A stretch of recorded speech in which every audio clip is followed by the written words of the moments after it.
অসময়ে বৃষ্টির জেরে বাড়ি ভেঙে পড়ল নানুরে, আহত দুজন।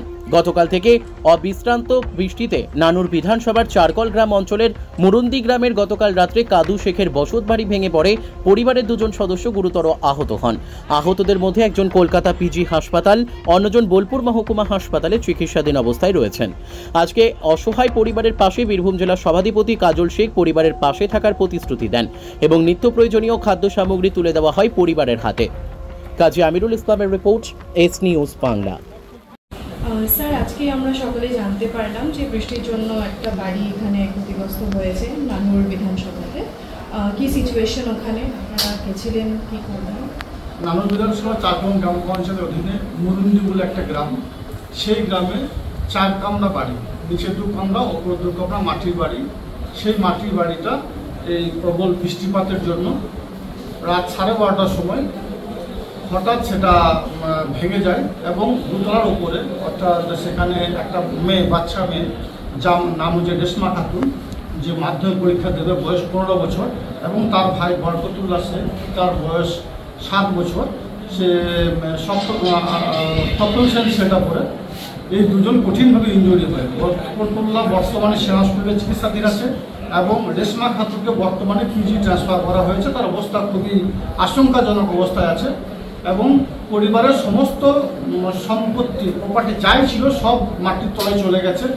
পুরো গ্রামের লোক যদিও সারা রাত ধরে ওই পরিবারটার পাশে আছে এবং আমরাও, অর্থাৎ নানু বিধানসভা বিধায়ক থেকে শুরু করে পঞ্চায়েত সমিতির সভাপতি, এখানকার বিডিও থেকে শুরু করে যেমন গ্রাম পঞ্চায়েতের 30 গ্রাম পঞ্চায়েত নির্বাচনে উত্তীর্ণ জনপ্রতিনিধি সকলেই এবং এরিয়ার সমস্ত বিশিষ্ট সমাজসেবীরা ওখানে গিয়ে উপস্থিত হয় এবং আমি ওখানে ত্রিপল সহ চাল ডাল থেকে শুরু করে নিত্য প্রয়োজন যেসব খাদ্য দ্রব্য সামগ্রী প্রয়োজন, তেল থেকে শুরু করে আলু, বিস্কুট, চিনি, চা থেকে শুরু করে লঙ্কা, হলুদ, জিরে, যে জিনিসগুলো প্রয়োজন সব জিনিসই পৌঁছে দিয়েছি।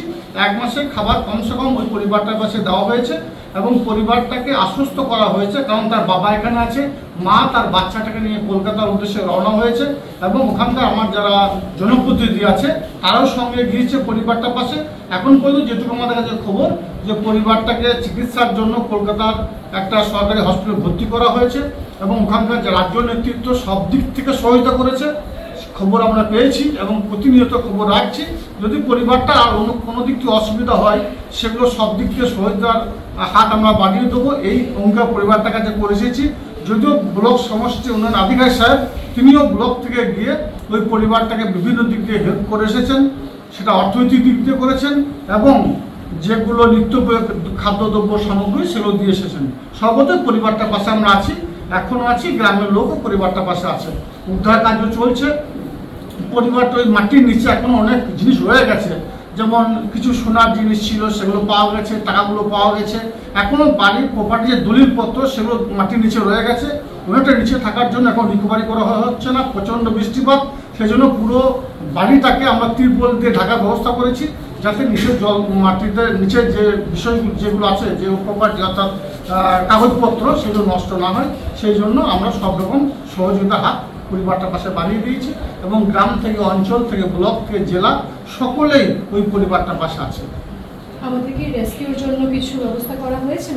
কেউ আসবে রেস্কিউ করার জন্য? আপাতত গ্রামের লোক, অঞ্চল নেতৃত্ব সকলে মিলিতভাবে, ব্লক নেতৃত্ব সকলে মিলিতভাবে করছে। যদি প্রয়োজন হয় অবশ্যই আমরা জেলা নেতৃত্ব এবং রাজ্য নেতৃত্ব জানাবো।